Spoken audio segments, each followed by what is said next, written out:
Il y a bien longtemps, dans un coin d'une vaste forêt verdoyante, vivait un vieil âne. On l'appelait la vieille tante Anne. Il était vieux, avait de la difficulté à marcher et n'avait plus la force de travailler comme avant. Mais sa femme était complètement différente. Jeune, volage et un peu gourmande. Le vieil âne aimait beaucoup sa femme. Il gardait précieusement tous les fruits, les provisions et les graines qu'il avait amassées pour qu'elle ne manque de rien. L'écurie de l'âne regorgeait de paniers de fruits, notamment de miel, de maïs, de fruits secs et même de galets colorés ramassés au bord de la rivière, qui valaient de précieux bijoux aux yeux des habitants de la forêt. Un renard rusé vivait dans cette forêt. Il apercevait la femme de l'âne de loin et pensait: « Elle est ben volage. Si je lui parle un peu, elle se laissera facilement berner. Et si je réussis à l'appâter, je m'emparerai de toute la nourriture et des trésors de l'âne. » Un jour, le renard a eu l'occasion de s'emparer de quelque chose. L'ânesse s'est rendue seule au bord de la rivière pour cueillir des fruits. Le renard la suivit de loin. Voyant l'endroit déserté, il s'approcha et dit: « Renard. Ah! Es-tu seul? Tu sais, ma femme est décédée il y a quelques mois. Je cherchais quelqu'un comme toi. Si tu viens dans ma cabane au fond du buisson, on va pouvoir vivre très heureux. » La femme de l'âne resta silencieuse un instant. Son esprit gourmand se mit à tourner. La vie avec ce vieil âne est ennuyeuse. Ce renard est agréable à regarder et à entendre. Et si tu pars avec lui, tu seras libre. La femme de l'âne. Dans ce cas, je veux bien t'accompagner. Toutefois, mon mari a beaucoup de nourriture, de fruits et de pierres colorées. Si je les lui apporte, notre avenir sera meilleur. Je te retrouverai demain matin sous le banyan. On va alors partir ensemble. Quand l'âne s'est endormi profondément, sa femme a rempli un grand pot de fruits, de miel, de graines et de pierres colorées. Ils se sont tous deux enfoncés dans la forêt.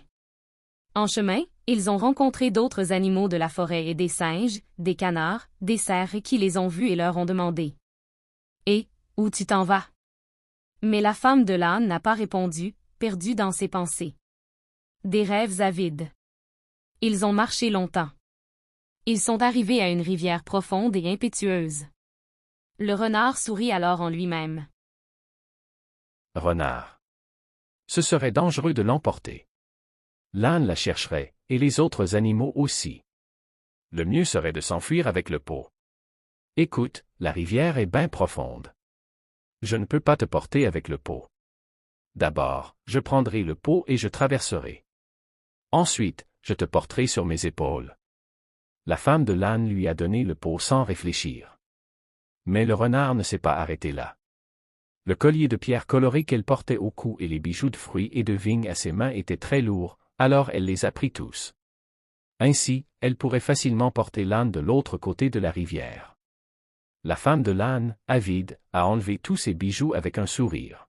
« Je vais me rhabiller après la traversée », pensa-t-elle joyeusement. Le renard a traversé la rivière avec le pot. Et tous les bijoux. Alors, dans les buissons épais, courte cachée et fuit. La femme de l'âne est restée longtemps immobile. Mais le renard n'est pas revenu.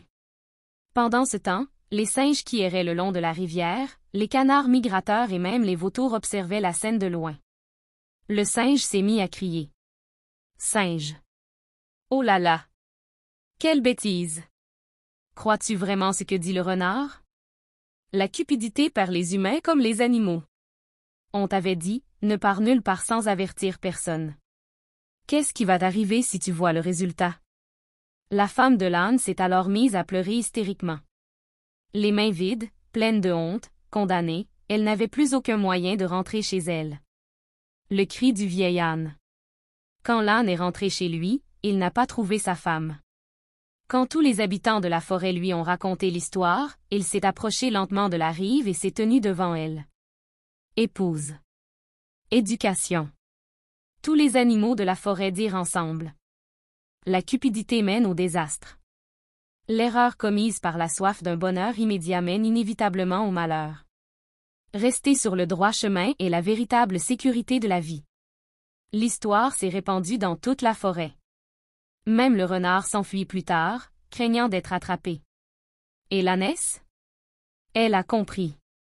Le vrai bonheur réside dans la sincérité, la loyauté et la justice.